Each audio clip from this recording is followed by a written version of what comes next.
వైవిధ్యానికి care of caves, variety ఈవెంట్లు, వినూత్నమైన థీమ్స్. పూర్తి వివరాలకు చదవండి రేపటి సాక్షి దినపత్రిక.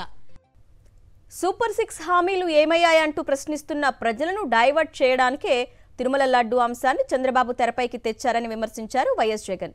చంద్రబాబు రాజకీయ యావ కోసం కోట్లాది మంది భక్తుల మనోభావాలను దెబ్బతీసేలా అబద్దాలు చెప్పారని విమర్శించారు. దీనిపై ప్రధానికి సుప్రీంకోర్టు ప్రధాన న్యాయమూర్తికి లేఖ రాస్తానన్నారు వైఎస్ జగన్.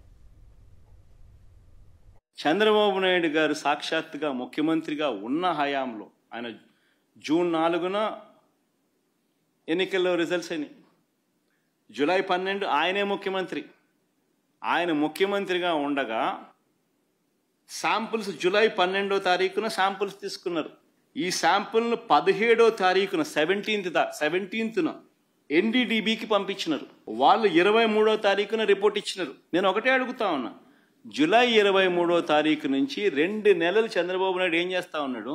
2 నెలల తర్వాత ఇప్పుడు చంద్రబాబు నాయుడు గారి 100 రోజుల పరిపాలన మీద అడ్వర్టైజ్మెంట్ ఇచ్చినప్పుడు ప్రజలు సూపర్ 6 ఏమైంది, సూపర్ 7 ఏమైంది అని చెప్పి ప్రజలు చంద్రబాబు నాయుడు నిలదీస్తా ఉన్నప్పుడు టాపిక్ డైవర్ట్ చేసేందుకు జూలై 23వ తారీఖున ఇచ్చిన రిపోర్టును ఇప్పుడు తీసి ఆ రిపోర్టును వక్రభాష్యం చేస్తూ ఈ మనిషి నోటికొచ్చినట్టుగా ఇష్టం వచ్చినట్టుగా అబద్ధాలు ఆడడం మొదలుపెట్టాడు.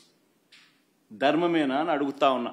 ఇవన్నీ టెస్టుల్లో ఫెయిల్ అయినా కూడా వాడేసినారు, లడ్ల కింద తయారీ చేసేసినారు, భక్తులకు అవి పంచిపెట్టినారు, భక్తులు అలాంటి లడ్లు తిన్నారు అనే ఒక ముఖ్యమంత్రి స్థానంలో ఉన్న వ్యక్తి టీటీడీ వెంకటేశ్వర స్వామి గుడిని అపవిత్రత పాలు చేస్తూ అక్కడ తయారు చేసే ప్రక్రియను అభాస్పాలు చేస్తూ మన గుడిని, మన వెంకటేశ్వర స్వామిని మనం తగ్గించుకుంటున్నాం. ఇంతకన్నా దారుణమైన పరిస్థితులు ఎప్పుడైనా రాష్ట్ర చరిత్రలో ఎక్కడైనా జరుగుతాయా? National dairy development board report July 23 అంటే 2 months బిఫోర్ రిపోర్ట్ వస్తే ఏ అధికారి వివరణ ఇవ్వకుండానే 2 నెలల తర్వాత టీడీపీ ఆఫీస్లో, తెలుగుదేశం పార్టీ ఆఫీస్లో ఆ రిపోర్ట్ రిలీజ్ చేస్తారండి.